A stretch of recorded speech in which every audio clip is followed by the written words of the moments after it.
So we're done with squats. Next na is leg press, pero may gumagamit pa.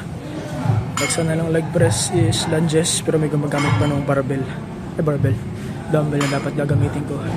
So the only option next is lying leg curls. So yun, kita ko ngayon, yun muna gagawin ko. After nun,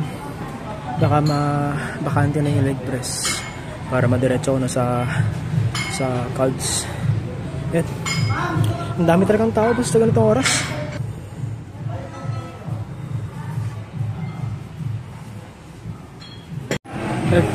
Tapos na tayo.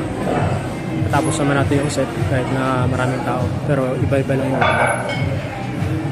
Iis na tayo. Napakaraming tao talaga, hirap makisingit.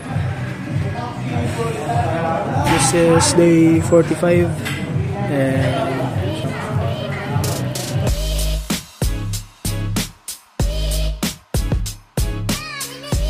ayan, so pagkatapos mag-gym, no, kain tayo.